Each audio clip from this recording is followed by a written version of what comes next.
স্নান করে নিজের ঘরে চুপচাপ বসে আছে শ্রীমতী। জানালা দিয়ে পাশের দিগন্ত বিস্তৃত সবুজ ধান ক্ষেতের দিকে তাকিয়ে আছে। চোখে নেমে আসছে এক গভীর প্রশান্তি। জানালা দিয়ে মৃদুমন্দ সমীরণ এসে আলতো করে ছুঁয়ে যাচ্ছে তাকে। আরামে চোখ বুজে আসছে তার। বারান্দায় রাখা আরাম কেদারায় চোখ বন্ধ করে মাথাটা এলিয়ে দেয় সে। পাশের ঘরে মিউজিক সিস্টেমে তখন বাজছে, খেলাঘর বাঁধতে লেগেছি আমার মনের ভিতরে, খেলাঘর বাঁধতে লেগেছি কত রাত তাই তো জেগেছি, বলবো কি তোরে, খেলাঘর বাঁধতে লেগেছি। গানটা শুনতে শুনতে ভাবনার অতলে তলিয়ে যায় শ্রীমতী। সত্যি তার জীবনটা একটা খেলাঘরই তো। আর দুদিন আগেই তার খেলাঘরের পরিসমাপ্তি ঘটেছে। দিন দুই আগে মারা গেছে বিজন, শ্রীমতীর স্বামী। সে সদ্য বিধবা হয়েছে। এতদিনের জীবনসঙ্গী মানুষটা মারা গেল, তাও চোখ দিয়ে এক ফোঁটা জল পড়েনি শ্রীমতীর। নিজের ক্লান্ত শরীরটা টেনে টেনে শেষ কর্তব্য করে গেছে। একে একে বিজনের ব্যবহার করা সব জিনিসপত্রগুলো টেনে উঠানে বের করে দিয়েছে। নিজের ভাসুরপো অতনুকে মৃদুস্বরে বলেছে, তোর কাকার সব জামা কাপড় ব্যবহার্য জিনিসপত্রগুলো সব নিয়ে যা তনু, শ্মশানে দিয়ে দিস। কি হবে আর এগুলো রেখে? নীরবে ছোট মার কথা মতো কাজ করেছে অতনু। তার এত নিস্পৃহ ভাব বাড়ির উপস্থিত আত্মীয় স্বজনরা কেউ মেনে নিতে পারেনি। বড় ননদ জোরে জোরে কাঁদতে কাঁদতে বলেছে, আমার ভাইটাকে কেমন সেবা যত্ন করতে ছোট বউ, সেবা যত্ন করে আর কয়েকদিন বাঁচিয়ে রাখতে পারলে না?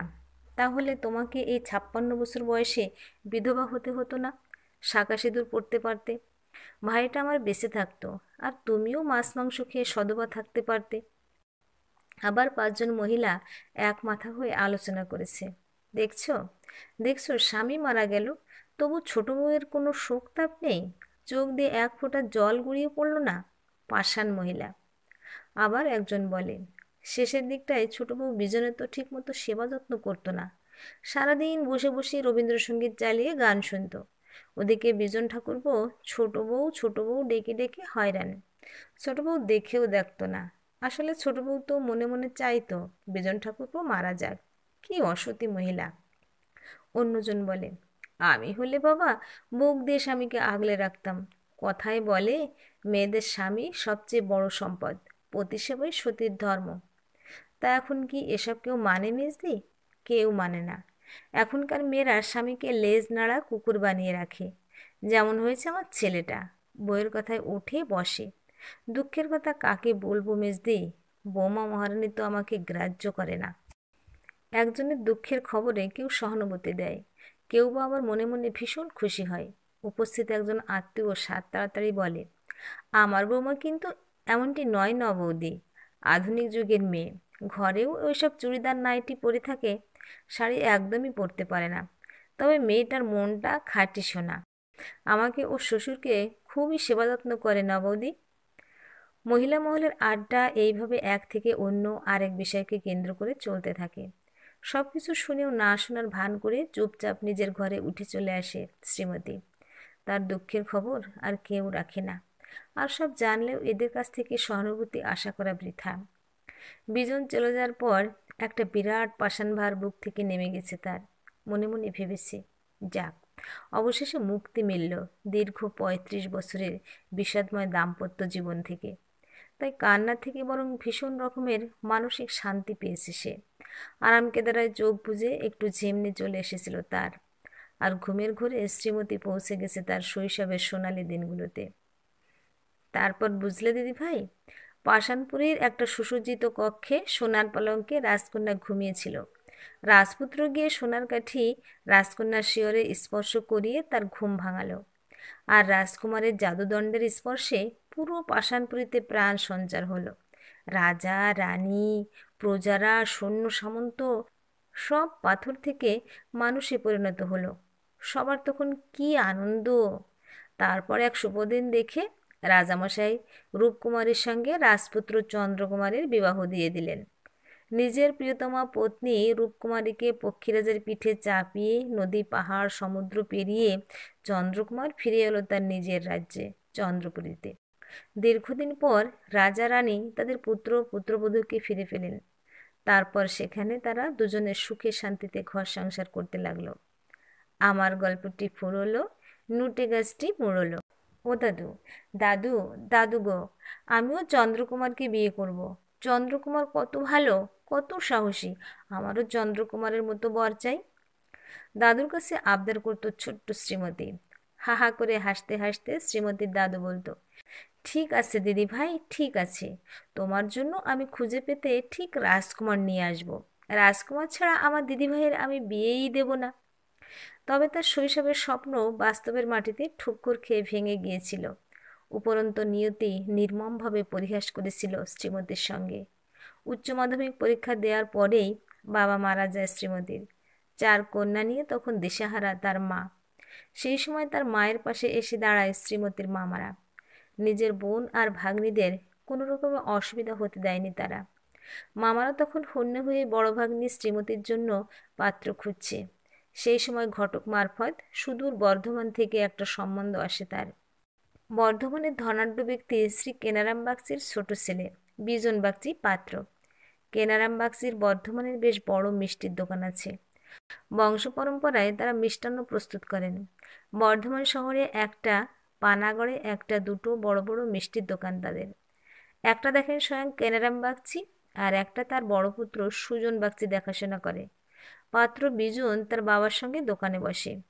বর্ধমান শহরে তাদের বড় দোতলা বাড়ি, নিজেদের বাড়ি, আধুনিক জীবনের সব সুখ সুবিধা বর্তমান।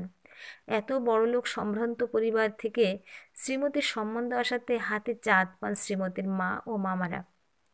বর্ধমান থেকে নিজেদের গাড়িতেই বিজনের বাবা মা, দাদা বৌদি সবাই শ্রীমতীকে দেখতে আসে। পাত্র না আসাতে একটু মন খারাপ হয়ে যায় রত্নাদেবীর, শ্রীমতীর মায়ের এবং মামাদের। কিন্তু পাত্রপক্ষ বলে তাদের ছোট ছেলের দোকান ব্যবসা দেখাশোনা করছে, আর তাদের পছন্দই ছেলের পছন্দ। পাত্রপক্ষের এক দেখাতে শ্রীমতীকে পছন্দ হয়ে যায়। পরে পাত্রপক্ষের কথা মতো বর্ধমানে পাত্র দেখতে এবং তাদের বাড়িঘর দেখতে যান শ্রীমতীর বড় মামা ও ছোট মামা। ছেলে এবং তার পরিবার দেখে এসে পাত্রের ভূয়সী প্রশংসা করেন তারা। বুঝলি রত্না, বিজনরা বিরাট বড়লোক, কি বড় বড় মিষ্টির দোকান। ওকে দোকান না বলে শাড়ির মতো মিষ্টির শোরুম বলা ভালো। স্ত্রীর আমাদের খুব ভাগ্য ভালো, মেয়ে আমাদের রাজরানী হয়ে থাকবে। ও দাদা, তা ছেলে কেমন দেখলে বলো তো? ছেলেই তো আসল। বিজন খুব সুন্দর দেখতে, ফর্সা, লম্বা, একদম রাজপুত্রের মতো চেহারা। তবে কথা একটু কম বলে, আমাদের সঙ্গে ওই একটা দুটো কথা বলেছে। ও দাদা, সুজন তো বলল ভাই ছোট থেকে একটু গম্ভীর প্রকৃতির। প্রাথমিক পছন্দ হওয়ার পর পাত্রের বাড়ি থেকে বিয়ের জোর তাড়া লাগায়। আষাঢ় মাসের প্রথম সপ্তাহে শ্রীমতীকে দেখতে এসেছিল বিজনের পরিবার, আর শ্রাবণের প্রথম সপ্তাহেই বিয়ের দিন ঠিক হয়ে যায় শ্রীমতীর। পাত্রপক্ষের যুক্তি ছিল সামনে ভাদ্র, আশ্বিন, কার্তিক, 3 মাস বিয়ের তারিখ নেই, তাই শ্রাবণ মাসেই বিয়ে হবে, দেরি করে লাভ কি। একটু কিন্তু কিন্তু করেছিল রত্নাদেবী। এত তাড়াতাড়ি কিভাবে সব ব্যবস্থা হবে এই ভেবে খুব চিন্তিত হয়ে পড়েছিল সে। কিন্তু পাত্রপক্ষের কোনো দাবি দেওয়া নেই, একদম বিনা পণে সামান্য অনুষ্ঠান করে বিয়ের কাজটা সমাধা করতে চায় তারা। রত্নাদেবী তাও খুঁতখুত করেছিল, এত দূরে মেয়েটার বিয়ে হচ্ছে, আবার এত তাড়াতাড়ি হচ্ছে, আর একটু সময় নিলে হতো না দাদা? আর একটু ভালো করে খোঁজ খবর করতাম। বোনের কথা শুনে ধমকে উঠেছিলেন স্বপনবাবু, শ্রীমতীর বড় মামা। ওদের কথা মতো না চললে যদি সম্বন্ধটা ভেঙে দেয়, তাহলে তো হাতের লক্ষ্মী পায়ে ঠেলা হবে। এত বড়লোক পরিবার, ভালো ছেলে আর পাবি? তারপরে কিছুই দিতে হচ্ছে না। এরপর তোর আরও 3টে মেয়ে আছে, ভুলে যাস না। এক শ্রাবণের সন্ধ্যায় ফুল সাজানো বড় গাড়ি করে এসেছিল শ্রীমতীর রাজপুত্র। বিয়ে করে শ্রীমতীকে নিয়ে চলে গিয়েছিল সুদূর বর্ধমান শহরে। হঠাৎ শাঁখের শব্দে সচকিত হয়ে ওঠে শ্রীমতী। সন্ধ্যা হয়ে গেছে। সে এতক্ষণ ঘুমিয়ে ঘুমিয়ে স্বপ্ন দেখছিল। এখনই তাকে রান্নাঘরে গিয়ে বিজনের জন্য চা বানাতে হবে। তাড়াতাড়ি আরাম কেদারা থেকে উঠেই মনে পড়ে বিজন আর নেই, অথচ একটু আগেই বরবেশী বিজনকে নিয়ে সে স্বপ্ন দেখছিল। চেয়ারে আবার বসে পড়ে শ্রীমতী। আবার পুরনো কথা মনে পড়ে যায় তার। মাত্র 21 বছর বয়সে বিয়ে করে এই ঘরটার প্রথম পা রেখেছিল শ্রীমতী। বিয়ের পরে বেশ কিছু জিনিস অস্বাভাবিক ধরা পড়েছিল তার চোখে। ফুলশয্যার রাতের কথা এখনো মনে পড়ে তার। অন্যান্য ফুলসজ্জার অনুষ্ঠানের মতো তার ঘরের খাট বিছানা ফুল দিয়ে সাজানো হয়নি। ছোট ননদ তার কানে কানে বলেছিল, আমার ছোটদা একটু অন্য প্রকৃতির মানুষ, ফুল টুল এসব পছন্দ করে না, তুমি একটু মানিয়ে নিও ছোট বৌদি। বড় ননদ বড় যা উপদেশ দিয়েছিল, নিজেদের স্বামী স্ত্রীর মধ্যে যাই হোক না কেন তা ঘরের চার দেওয়ালের মধ্যেই রাখবে, কখনো স্বামী স্ত্রীর সম্পর্ক বাইরে প্রকাশ্যে আনবে না। আমাদের বিজন একটু অন্য ধরনের, ওর মন বুঝে চলা ও মানিয়ে চলার দায়িত্ব তোমার। এদের সকলের কথা শুনে ভীষণ ঘাবড়ে গিয়েছিল সে। দুরু দুরু বক্ষে স্বামীর জন্য ফুলহীন খাটে অপেক্ষা করছিল।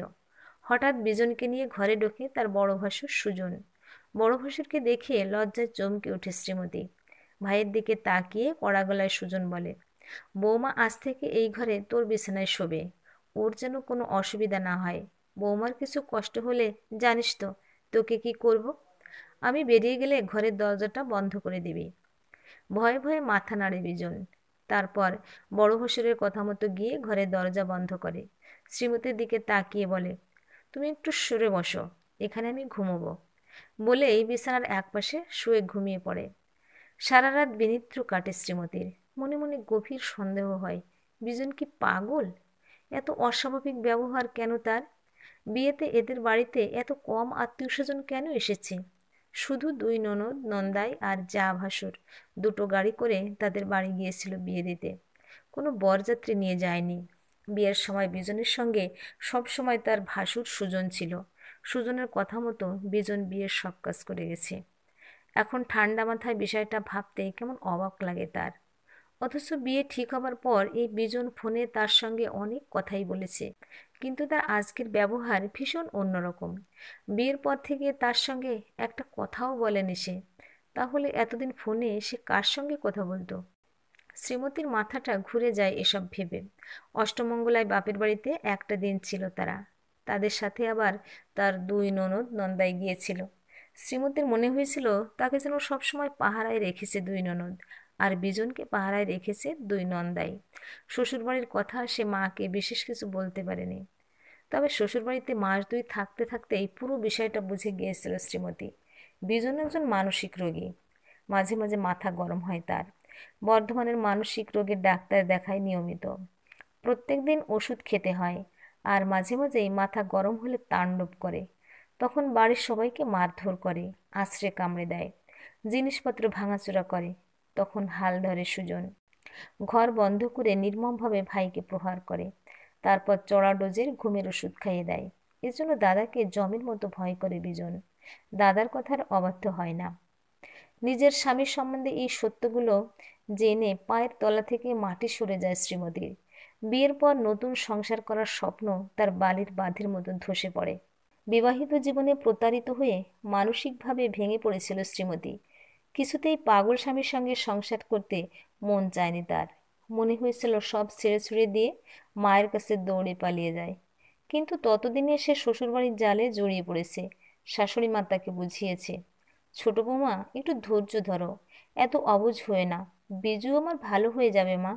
বর্ধমানের অনেক বড় ডাক্তার ওকে দেখছেন, ছেলেটার আমার অবস্থার অনেক উন্নতি হয়েছে, তুমি একটু সবুর করো, বিজু আমার সুস্থ হয়ে উঠবে।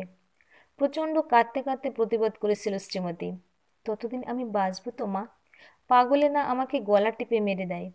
মুখ সামলে কথা বলো ছোট বৌমা, বিজুকে আমার একদম পাগল বলবে না। ছেলেটা আমার একটু আত্মভোলা, মাঝে মাঝে মাথাটা গরম হয়ে যায়, কিন্তু তুমি ওর স্ত্রী, বিজু তোমার স্বামী, ভবিষ্যতে ওকে সম্মান দিয়ে কথা বলবে। তোমার মুখে পাগল শব্দটা আমি যেন দ্বিতীয়বার না শুনি। ছোট ননদ মাথায় হাত বুলিয়ে তাকে বোঝাতে এসেছিল, তুই ভাইকে একটু ভালোবাসবি শ্রীমতী, দেখবি তোর ভালোবাসা পেয়ে ভাই সম্পূর্ণ সুস্থ হয়ে উঠেছে। এই ধরনের অনেক কেস আছে, বিয়ের পর তারা সম্পূর্ণ সুস্থ হয়ে গিয়েছে। আমাদেরও ধারণা তোর আদর যত্ন আর ভালোবাসা পেলে ভাই সুস্থ হয়ে উঠবে। ওগো, তোমরা কেন আমাকে পাগলের সঙ্গে লুকিয়ে বিয়ে দিলে গো? কেন আমার জীবনটা নষ্ট করলে? তোমরা আমাদেরকে ঠকিয়েছো, আমাদের সাথে প্রতারণা করেছো, বিশ্বাসঘাতকতা করেছো। বিয়ে ঠিক হওয়ার পর বিজন আমার সাথে ফোনে কথা বলতো, তখন তো আমি বুঝতে পারিনি বিজন পাগল। বিয়ের পর বিজন আমার সঙ্গে একটাও কথা বলছে না, তার মানে তখন বিজন নয় অন্য কেউ আমার সাথে কথা বলতো। বলো, কে আমার সাথে কথা বলতো? কে আমার সাথে কথা বলতো? কিন্তু শ্রীমতীর এই প্রশ্নের কেউ উত্তর দেয়নি। উপরন্তু বারবার বিজন বিজন বলে চিৎকার করার জন্য শাশুড়ি আর দুই ননদের হাতে তাকে হেনস্থা হতে হয়েছে। এভাবেই শ্বশুরবাড়িতে তার দিনগুলো, রাতগুলো কেটেছে। রাত্রে বিজনকে দেখে তার ভীষণ ভয় লাগতো। কিছুতেই সে বিজনের সঙ্গে এক ঘরে থাকতে রাজি হয়নি। তার ভয় করত যদি বিজন তার গলা টিপে দেয়। কিন্তু এরকম কিছুই হয়নি। দাদা সুজনের ভয়ে বিজন কাটা হয়ে থাকতো। এর মধ্যে একদিন সুযোগ পায় শ্রীমতী। শ্বশুরবাড়ি থেকে সোজা মামাবাড়ি পালিয়ে যায়। মামাবাড়িতে গিয়ে মামাদেরকে তার শ্বশুরমশাই কেনারাম বাক্সের প্রতারণার কথা বলে, বিজনের পাগলামির কথা বলে। সব শুনে প্রচণ্ড পরিমাণে রেগে যায় তার মামারা। বোন রত্নাকে সাথে নিয়ে তারা সবাই বর্ধমানে আসে। সেখানে ওদের মধ্যে কি কথা হয়েছিল শ্রীমতী জানে না, তাকে কেউ বলেনি। তবে তার ছোট মামা এসে তাকে নিয়ে বর্ধমানে ফিরে গিয়েছিল। সে কিছুতেই চায়নি শ্বশুরবাড়িতে ফিরে যেতে, কিন্তু তাকে সবাই মিলে বোঝায়, বিয়ের পর এটাই তোমার ঘর, এটাই তোমার সংসার, এরাই তোমার পরিবার। বিজনের একটু মানসিক সমস্যা আছে তো কি হয়েছে, ওর তো চিকিৎসা চলছে, ভবিষ্যতে বিজন সুস্থ হয়ে যাবে। এই সামান্য কারণে তোমার শ্বশুরবাড়ি ত্যাগ করা উচিত নয়। দু চোখ ভর্তি জল নিয়ে সে মায়ের দিকে তাকিয়েছিল, কিন্তু রত্না মেয়ের চোখে চোখ রাখতে পারেনি। চোখ নামিয়ে সে মেয়েকে বুঝিয়েছিল, বিয়ের পর স্বামীকে আপন করে নিতে হয় মা, আমাদের আর কিছু করার নেই। আমি কি করব বল, তোর পরে আমার আরও 3টি মেয়ে আছে, মাথার উপর তোর বাবা নেই, তোর মামারাই এখন আমার ভরসা। এই অবস্থায় আমি তোকে কিভাবে ওখানে নিয়ে যাব মা? তোর মামারা রাজি হবে না, তুই এখানেই থাক। শ্বশুর শাশুড়িকে মানিয়ে নেবার চেষ্টা কর, এরা খুব ভালো মানুষ, তোর কোনো অসুবিধা হতে দেবে না। বোবা দৃষ্টিতে শ্রীমতী নিজের আপনজনদেরকে দেখছিল। মামাদের কাছে অনেক চিৎকার করেছিল, কেঁদেছিল, কিন্তু ওরা কেউ তাকে ফিরিয়ে নিয়ে যায়নি। তবে শ্রীমতীর শ্বশুরবাড়ির লোকজন সত্যি খুব ভালো। ওর মামাদের সঙ্গে কথা বলার পরেই শ্রীমতীর শ্বশুরমশাই কেনারাম বাগচি তার একটা বড় মিষ্টির দোকান শ্রীমতীর নামে লিখে দিয়েছিলেন। সেই দোকানের সমস্ত আয় ব্যয়ের টাকা শ্রীমতীর অ্যাকাউন্টে উনি জমা করে দিতেন। বাড়িতে সবাই তাকে প্রচণ্ড রকম ভালোবাসতো। তার বাপের বাড়ির সমস্ত রকম দায়ভার শ্বশুরমশাই অলিখিতভাবে নিয়ে নিয়েছিলেন। তার 3 বোনের পড়াশোনা, তাদের বিয়ে, সমস্ত কিছু নিজের দাঁড়িয়ে থেকে দিয়েছিলেন। এক কথায় টাকা দিয়ে শ্রীমতীকে নিজের ছোট ছেলের জন্য কিনে নিয়েছিলেন। সেজন্য প্রকাশ্যে শ্রীমতীর কাছে অনেকবার ক্ষমা প্রার্থনা করেছেন। কি করব মা, আমরা খুব নিরুপায়, জানি তোর সাথে খুব অন্যায় করেছি, অবিচার করেছি, কিন্তু আমাদের কিছু করার ছিল না। আমরা যে অসহায় পিতামাতা, সন্তানকে কিভাবে একা ছেড়ে দিই? আমাদের মৃত্যুর পর বিজনকে কে দেখাশোনা করবে? সুজন আর বড় বৌমার উপর তো বিজনের দায়ভার চাপিয়ে দিতে পারি না, তাই ওর বিয়ে দিয়েছি। তোর কাছে একটাই অনুরোধ মা, তুই আমার পাগল ছেলেটাকে একটু দেখিস। শ্বশুরের কথা শুনে মনে মনে হেসেছে শ্রীমতী। মনে মনে বলেছে, জানি তো বাবা, আমি তোমার ছেলের কেয়ারটেকার, অনেক টাকা দাম দিয়ে তুমি আমাকে কিনেছো, তোমার ছেলের যাতে উন্নতি হয় তার চেষ্টা আমাকে করতেই হবে। তখন থেকে জীবনের প্রতি বীতশ্রদ্ধ হয়ে পড়েছিল শ্রীমতী। সকাল থেকে সন্ধ্যা পর্যন্ত সে বিজনের সেবা যত্নেই লাগিয়ে দিত। বিজনকে নিয়ে সারাদিন ব্যস্ত থাকতো। অভিমানের বশে তখন থেকেই বাপের বাড়ির সঙ্গে সমস্ত সম্পর্ক ছিন্ন করেছিল সে। তার শ্বশুরমশাই অনেক চেষ্টা করেছিলেন যাতে সে বাপের বাড়ির সঙ্গে স্বাভাবিক সম্পর্কটা রাখে, কিন্তু শ্রীমতী রাখেনি।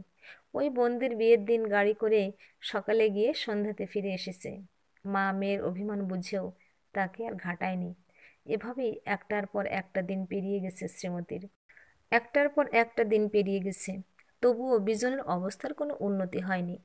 প্রথম প্রথম শ্বশুর শাশুড়ির মুখ চেয়ে বিজনের সুস্থ হবার অপেক্ষায় ছিল শ্রীমতী। এজন্য শ্বশুর শাশুড়ির সঙ্গে সে বিজনকে নিয়ে বেশ কয়েকবার দক্ষিণ ভারতেও গিয়েছিল চিকিৎসার জন্য। ছেলের চিকিৎসার জন্য কোনো রকম কার্পণ্য করেনি কেনারামবাবু। কিন্তু বিজনের রোগটাই সারবার নয়। সারা বছর ঔষধ ব্যবহার করলেও মাঝে মাঝে বিজনের মাথা গরম হয়। তখন শ্রীমতী সহ বাড়ির সবাই তটস্থ হয়ে থাকে। অবস্থা বেগতিক দেখলে সুজনকে হাল ধরতে হয়। ঘর বন্ধ করে ভাইকে সে নির্মমভাবে প্রহার করে। এজন্য সুজনকে জমের মতো ভয় করে বিজন। আর এরকম পরিস্থিতিতে ভীষণ অসহায় হয়ে পড়ে শ্রীমতী। বিজনকে স্বামীর মতো ভালোবাসতে না পারলেও তার প্রতি একটা অসম্ভব মায়া জন্মে গেছে তার। প্রথম প্রথম বিজন তার থেকে দূরে দূরে থাকতো, কিন্তু পরে সে তার মায়ের কথা শুনে শ্রীমতীকে ছোট বউ বলে ডাকতো। কয়েক বছর একসঙ্গে থাকতে থাকতে উভয়ের প্রতি একটা মায়া জন্মে। এমনিতে বিজন পাগল হলে কি হবে, তার মধ্যে একটা শিশুসুলভ সরলতা ছিল। সে সবাইকার কাছে শ্রীমতীকে আমার ছোট বউ বলে সম্বোধন করত। এটা দেখে সবাই হাসাহাসি করত। এভাবেই দিনগুলো পেরিয়ে গেছে শ্রীমতীর। চোখের সামনে এসব কিছু দেখেও কেউ তার মনের খেয়াল রাখেনি। সবাই উপরে উপরে আলগা সান্ত্বনা দিত। তাই যতদিন গেছে শ্রীমতী নিজে কঠোর হয়েছে, কেউ যাতে অকারণ সান্ত্বনা দিতে না পারে তার জন্য মানসিকভাবে নিজেকে প্রস্তুত করেছে। তাই বাইরের কেউ এখন সহসা তাকে ঘাটায় না। তাছাড়া শ্বশুরমশাই তার পায়ের তলার মাটিকে শক্ত করে দিয়ে গেছেন।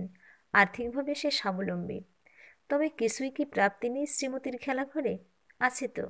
শ্রীমতীর প্রাপ্তি তার দিদির মতো বড় যা বেলা ও সাথে দুই ভাসুরপো দেবতনু ও অতনু। শ্রীমতীর মনের কষ্টটা ভীষণভাবে অনুভব করত বেলা।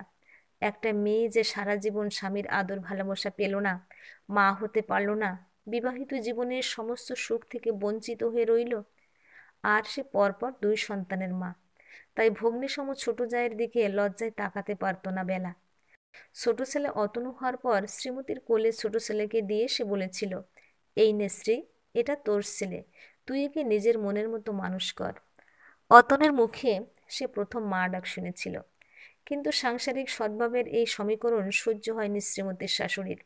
তাই দুই জায়ের মাঝে পড়ে সে বলেছিল, নিজের গর্ভজাত পুত্রকে এভাবে অন্যকে দিতে নেই বড় বউ। আর ছোট বউ, তুমি কতদিন দুধের স্বাদ ঘুলে মেটাবে? তুমি বুদ্ধিমতী মেয়ে, আমার বিজুকে বুঝিয়ে সুঝিয়ে তুমি একটা সন্তান নাও, বিজুর একজন বংশধর আসুক। শাশুড়ির কথা শুনে তার অন্তর ঘৃণায় পরিপূর্ণ হয়ে গিয়েছিল। শ্রীমতী ঘৃণাপূর্ণ দৃষ্টিতে তার দিকে তাকিয়ে গলা ফুলিয়ে ঝগড়া করেছিল, পাগলের সন্তান নিয়ে কি হবে? তারপর সেই ছেলেও যদি পাগল হয় তখন আমি কি করব? সারা জীবন পাগল স্বামী নিয়ে ভোগ করলাম, এবার কি পাগল ছেলে নিয়েও ভোগ করতে হবে? তারপর আপনাদের মতো কোনো গরিব নিরীহ মেয়েকে বধ করব সেই পাগল ছেলের সেবা শুশ্রূষা করার জন্য? আপনাদের মতো এতটা অমানুষ আমি নই মা। তার প্রতিবাদে শাশুড়ি চমকে উঠেছিল। ততদিনে গলা ফুলিয়ে ঝগড়া করতে শিখে গেছে শ্রীমতী। সে শিখেছে নিজের প্রতি অন্যায়ের প্রতিবাদ নিজেকেই করতে হবে, কারণ তার হয়ে প্রতিবাদ করার মতো আর কেউ নেই। তবে শাশুড়ির শিক্ষাতে অতনু তাকে মা না বলে ছোট মা বলতো। এক প্রকার অতনুর মুখ চেয়ে এতদিন বেঁচে আছে সে। ওই যে বলে না, মায়ার সংসার। ছোট অতনুর মায়ায় সে আষ্টে পৃষ্ঠে জড়িয়ে পড়েছিল। এভাবেই জীবনের বাকি দিনগুলো কেটেছে। ছোট মা, ছোট মা, ওঠো, দুটি কিছু মুখে দেবে, চলো, রাত্রি হয়ে গেছে। অতনুর ডাকে অতীত বিচরণ থেকে বাস্তবে ফেরে শ্রীমতী। না বাবা, থাক, আজ আর কিছু খাবো না, শরীরটা কেমন করছে। না বললে তো হবে না ছোট মা, অল্প কিছু মুখে তুলবে, চলো, মা রান্নাঘরে তোমার জন্য অপেক্ষা করে আছে। ছেলের জোরাজুরিতে দুটি কিছু মুখে দেয় শ্রীমতী। অসহ্য পার হবার পর বড় ভাসুরকে ডেকে শ্রীমতী বলে, দাদা, আমাদের পারিবারিক উকিলকে খবর দিন, আমি আমার ভাগের দোকানটা অতনুর নামে ট্রান্সফার করে দেব। আমার যা কিছু আছে সবই তো আপনাদের। অতনুর নামে সব কিছু ট্রান্সফার করে দিয়ে আমি এই সম্পত্তির দায়িত্ব থেকে মুক্তি পেতে চাই। তা কি করে হয় বোন? সম্পত্তি তোকে বাবা দিয়ে গেছেন, তুই অতনুকে দিবি কেন? আমি আর সংসারের খেলা করে থাকতে চাই না দাদা। অনেক বছর সংসার সংসার খেললাম, এবার সংসার থেকে মুক্তি চাই। আমি নৈহাটিতে আমার গুরুদেবের আশ্রমে চলে যাব, বাকি জীবনটা ওখানেই কাটাবো। দোকানের মালিকানা অতনুর নামে থাকুক। অতনু মাসে মাসে আমাকে কিছু টাকা মাসোহারা পাঠাবে, আমার ওতেই চলে যাবে। ছোট মার কথা শুনে ফোঁস করে ওঠে অতনু। এ আর কি নাকি, সম্পত্তি ট্রান্সফার হবে না, আর কেউ কোথাও যাবেও না। আমি এমনিতে খুব ভালো ছেলে, কিন্তু রেগে গেলে তাণ্ডব করে দেব ছোট মা। তোমার এসব ফালতু চিন্তা ভাবনা ছাড়ো। না রে বাবা, শোন না, তোর কাকু নেই, আমার আর এই সংসারে থাকতে ভালো লাগছে না, সব ফাঁকা ফাঁকা লাগছে। এতদিন শ্বশুর শাশুড়ির দায়িত্ব পালন করেছি, এবার মুক্তি চাই। ও, তার মানে আমরা কেউ নই? আমি তোর দাদা এতদিন তোকে নিজের বোনের মতো ভালোবেসেছি, সে সব কিছু মিথ্যা? তাই তুই আমাদের ছেড়ে চলে যাওয়ার কথা ভাবছিস? মনের চিন্তাটা প্রকাশ করে না শ্রীমতী, মনে মনে ভাবে, দিদি, তুমি, দাদা দুজনেই ভালো। অতনু দেবতনু আমার সেরার সেরা ছেলে, কিন্তু অতনের বউ এসে যদি আমাকে এই সংসারে অবাঞ্ছিত মনে করে, তাই তো আমি এখান থেকে পালাতে চাইছি। বিশ্বাস করো, সারা জীবন এ সংসারে অবাঞ্ছিতের মতো থেকেছি। শেষে বৌমাদের কাছে এসে নিজের সম্বন্ধে আর কটূক্তি শুনতে পারবো না, তাই সবকিছু থেকে পালাতে চাইছি। কিন্তু পালাতে চাইলেই তো আর হয় না। স্নেহের শিকল ছেঁড়া বিষম দায়। শেষ পর্যন্ত অতনুর স্নেহের শিকল কাটতে পারেনি শ্রীমতী। অতনু তাকে আষ্টে পৃষ্ঠে জড়িয়ে ধরে রেখেছে। বেলা শেষে বলেছে, নে শ্রী, ছেলেকে ছেড়ে এবার কোথায় যাবি যা। হ্যাঁ দিদি, ছেলে খুব মান ওটা হয়েছে। তাহলে আর কি, ছেলের বিয়ের জন্য পাত্রী খোঁজ। দেবর তো বিয়ে হয়ে গেছে, এবার আমাদের অতনুর পালা। একদম না ছোট মা, এখন আমি বিয়ে করব না। আরে, আমরা পাত্রী দেখাশোনা করে রাখি, তোর কাকার বাৎসরিক কাজ মিটলেই তোর বিয়ে দেব। এভাবে এই সংসারের খেলাঘরে শ্রীমতীর দিনগুলো একটা একটা করে পেরিয়ে যায়। এখন আবার নতুন আশায় বাঁচে শ্রীমতী। অতনুর বিয়ে দিতে হবে, নতুন বউ আসবে, নাতি নাতনি হবে, তাদের মানুষ করবে। এই আশার অপর নামই হলো জীবন। আবার জোরালোভাবে সংসারে ফিরে শ্রীমতী। চোখে চশমা এঁটে পাত্রীদের ছবি বাঁচতে আরম্ভ করে। প্রিয় ভিউয়ার্স, এতক্ষণ সাথে থেকে গল্পটা শোনার জন্য অশেষ ধন্যবাদ। গল্পটা ভালো লাগলে একটা লাইক, কমেন্ট ও শেয়ার করতে পারেন। আর পরবর্তীতে এরকম আরও সুন্দর সুন্দর গল্প শুনতে চাইলে আমার চ্যানেলটি সাবস্ক্রাইব করে পাশে থাকুন। ধন্যবাদ।